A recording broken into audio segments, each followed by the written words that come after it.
Good morning from Chicago, the risk management capital of the world. I'm Alan Nuckman with Trading Advantage with your morning market stir for Friday, July 26th.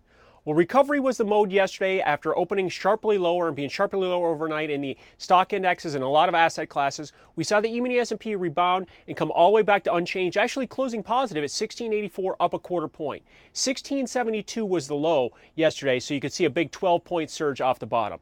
Dow futures ended up being negative a little bit on the day, down 18, 15,484, but the Nasdaq was up 2 at 3050 after everything opened up nearly a percent lower yesterday morning.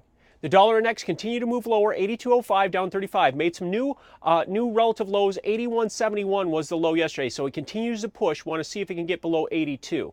The euro currency was up 49, 132.46. The high yesterday was almost got to 133, 132.99 anyways.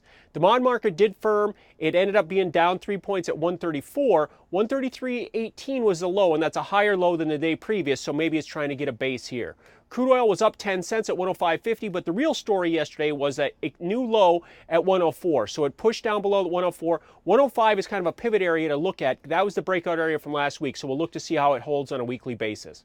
And gold was positive, 13.29, up 9 points, but it did push down after some profit taking that we've seen here after the surge this week. The low yesterday was 13.08. 1300 was the breakout point on Monday.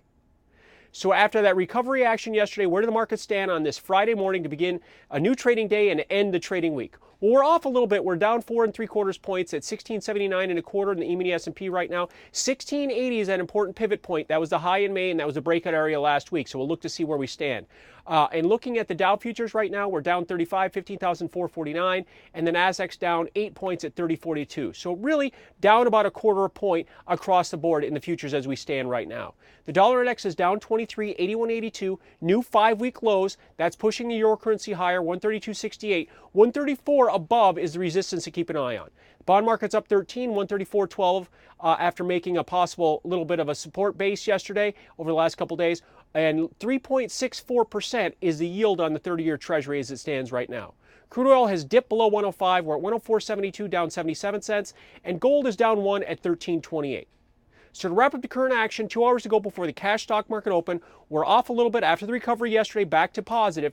We're off a little bit. E-mini S&P is down 4 3/4 at 1679.25, and the Dow futures are down 35 at 15,449. I will see you early Monday morning for the morning market stir to set up your trading day.